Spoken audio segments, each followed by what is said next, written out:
Vítajte na kanáli od Adama po Z, kde rozoberám rôzne témy od A až po Z. V dnešnom videu si rozoberieme ADHD mozog, o tom, čo ukazujú MRI a fMRI skeny, ako funguje dopamín a prečo ADHD mozog spracováva pozornosť, čas a impulzy inak než neurotypický mozog. Čisto z neurobiologického hľadiska je ADHD stav, pri ktorom sa niektoré mozgové oblasti buď vyvíjajú pomalšie, fungujú menej efektívne alebo sú inak prepojené. Ide najmä o oblasti zodpovedné za reguláciu pozornosti, inhibíciu impulzov, plánovanie, časové spracovanie. Genetická zložka ADHD sa odhaduje na 70 až 80%, čo znamená, že ide o primárne vrodenú odlišnosť vývoja mozgu. Prefrontálna kôra sa nachádza v úplne prednej časti mozgu, priamo za čelovou kosťou. Je to najprednejšia časť frontálneho hlavovku a zároveň jedna z evolučne najmladších oblastí mozgu. Táto oblasť dozrieva ako jedna z posledných. U neurotypických ľudí približne do 25. roku života. U ľudí s ADHD často neskôr. Prefrontálna kôra neprodukuje myšlienky ani emócie. Jej úlohou je riadiť a regulovať ostatné časti mozgu. Prefrontálna kôra funguje ako dirigent. Zodpovedá za udržiavanie pozornosti na vybraný podnet, potláčanie impulzov z nižších mozgových centier, pracovnú pamäť, teda držanie informácií v hlave, plánovanie krokov v čase, rozhodovanie, reguláciu správania podľa kontextu. Neurotypický mozog používa prefrontálnu kôru na top-down kontrolu, to je vedomé riadenie správania a pozornosti. Prefrontálna kôra je silne prepojená s bazálnymi gangliami, ktoré slúžia na výber reakcií, limbickým systémom, ktoré riadia emócie a impulzy, parietálnymi lavkmi, ktoré riadia pozornosť v priestore, dopamínovými dráhami, ktoré sú zodpovedné za motiváciu a odmenu. Pri ADHD sú tieto prepojenia slabšie, menej stabilné, menej synchronizované. Zobrazovacie štúdie opakovane ukazujú, že u ADHD mozgu prefrontálna kôra má nižšiu metabolickú aktivitu. Niektoré oblasti majú menší objem, aktivácia je nestabilná v čase, komunikácia s inými sieťami je narušená. Nejde síce o poškodenie, ale ide o odlišnú funkčnú architektúru. Prefrontálna kôra je extrémne citlivá na dopamín. Na správne fungovanie potrebuje presnú hladinu dopamínu. Ani príliš málo, ani príliš veľa. U ADHD mozgu je nízka základná tonická hladina dopamínu a znížená dopamínová signalizácia v PFC. Výsledkom je slabá stabilita pozornosti, rýchla únava pri mentálnej námahe a potreba silných stimulov. Pozornosť v ADHD kolabuje biochemicky, nie vôľou. Jednou z hlavných úloh prefrontálnej kôry je inhibícia. To znamená zastaviť impuls, oddeliť reakciu, zvážiť dôsledky. U ADHD je inhibičná kontrola oslabená, pretože PFC nedokáže dostatočne tlmiť limbický systém, impulzy pre bioreguláciu. To sa prejavuje ako impulzívne konanie, prerušovanie, rýchle rozhodnutia bez brzdy. Pracovná pamäť je schopnosť držať informáciu aktívnu, pracovať s ňou v reálnom čase. Táto funkcia je priamo závislá od prefrontálnej kôry. Pri ADHD informácie rýchlo vypadávajú, úlohy sa rýchlo rozpadajú, sled krokov sa stráca. Nie preto, že ich mozog nechcel, ale preto, že PFC nedokáže udržať aktiváciu. Prefrontálna kôra spolu s bazálnymi gangliami kóduje čas. Pri ADHD sú slabé časové reprezentácie. Budúce následky sú neurologicky jak keby ďaleko. Výsledok je problémy s plánovaním, odkladanie, náhle preťaženie pred deadlineom. Stres dramaticky znižuje funkciu PFC. U ADHD PFC je v základe menej stabilná.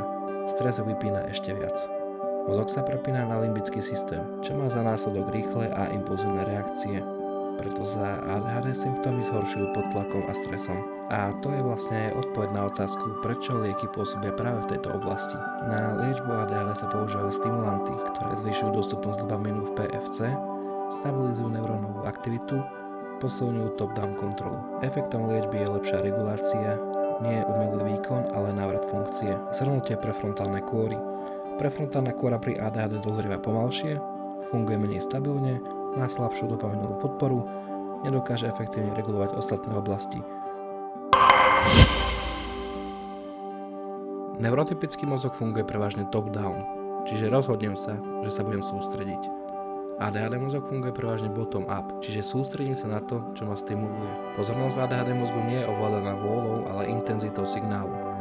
preto nudné úlohy nezachytia pozornosť. Zaujímavé podnety ju môžu úplne pohltiť. Ako som spomenul, dopamin je neurotransmiter zodpovedný za motiváciu, očakávanie odmeny a udržanie pozornosti. U ADHD mozgu je problém najmä tzv. Tonickej hladine dopamínu, teda v jeho základnej dostupnosti. Výsledkom je nízka reakcia na slabé alebo oneskorené odmeny, vysoká reakcia na nové, intenzívne alebo okamžité podnety. Pozornosť nie je stabilná, ale kolíše podľa dopaminovej odozvy. Bazálne ganglia fungujú ako prepínač, ako taký filter podnetov. Rozhodujú o tom, čo pustiť do vedomia, čo potlačiť, kedy prepnúť úlohu.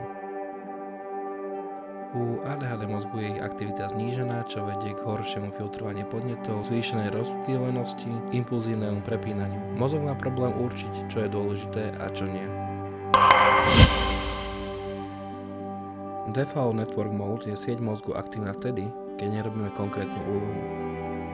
Blúdime myšlienkami, premýšľame o sebe. U neurotypického mozgu sa táto sieť utlmí, keď sa sústredí na úlohu. U ADHD mozgu sa často nevypína správne. fMRI štúdie ukazujú, že DMN a Task Positive Network bežia naraz. Vzniká vnútorný šum, pozornosť sa rozpadá. To je dôvod, prečo má ADHD mozog pocit, že ide stále. ADHD mozog spracováva čas odlišne. Čas nie je lineárna os. Minulosť, prítomnosť, budúcnosť. Je rozdelený iba na teraz a nie teraz. Neurologicky ide o oslabené časové kódovanie v prefrontálnej kôre a bazálnych gangliách. Výsledkom sú problémy s odhadom trvania, odkladanie úloh, náhle prepady do stresu tesne pred deadlineom. Hyperfokus. Hyperfokus nie je superschopnosť. Je to stav, keď dopaminová odozva prudko vzrastie. Prefrontálna regulácia sa prepne, ostatné podnety sa potlačia. Mozog sa extrémne zafixuje na jeden stimul. Nie je to vedome riadený stav a často vedie k vyčerpaniu, ignorovaniu základných potrieb a strate času. A na záver si porovnáme, ako moc je odlišný neurotypický a ADHD mozog. Porovnávame neurotypický mozog a ADHD mozog. Nejde o rozdiel v inteligencii, schopnostiach ani v úsilí. Ide o rozdiel v neurobiologickej architektúre. Neurotypický mozog je organizovaný tak, aby prefrontálna kôra stabilne regulovala ostatné oblasti, dopaminová signalizácia bola vyvážená, pozornosť bola riadená zhora nadol, čas bol spracovávaný lineárne. ADHD mozog je organizovaný inak. Prefrontálna kôra je menej stabilná v aktivácii, dozrieva pomalšie, má slabšiu dopaminovú podporu. To znamená, že regulácia správania a pozornosti nie je trvalý stav, ale nestabilný proces. Pozornosť v neurotypickom mozgu je udržiavateľná vôľou, pozornosť v ADHD mozgu je závislá od intenzity podnetu, modulovaná dopamínom, citlivá na nudu, stres a vyčerpanie. Spracovanie impulzov sa tiež líši. Neurotypický mozog má silnú inhibičnú kontrolu, dokáže oddialiť reakciu, tlmí limbické impulzy. ADHD mozog má oslabenú inhibíciu, reaguje rýchlejšie, prepúšťa impulzy do správania. Na úrovni mozgových sietí neurotypický mozog dokáže vypnúť default mode network pri úlohe. Prepína siete efektívne.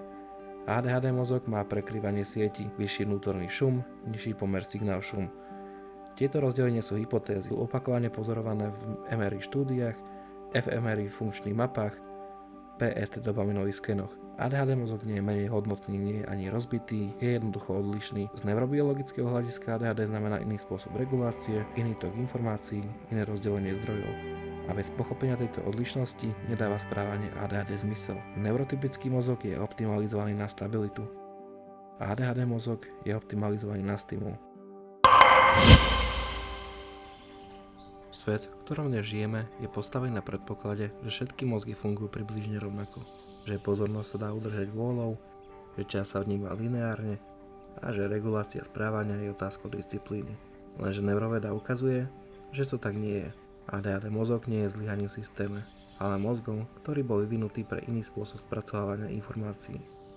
Problém nevzniká teda v samotnom mozgu, ale v prostredí, ktoré je nastavené takmer výlučne pre neurotypické fungovanie. Ak tento rozdiel nepochopíme, interpretujeme správanie ako lenivosť, nezáujem alebo chaos. Ako pochopíme, začneme vidieť, že ide o odlišnú neurobiologickú realitu, nie o osobné zlyhanie. A práve preto je porozumenie ADHD mozgu dôležité. Nie preto, aby sme vytvárali výnimky, ale aby sme prestali súdiť mozgy, ktoré fungujú inak.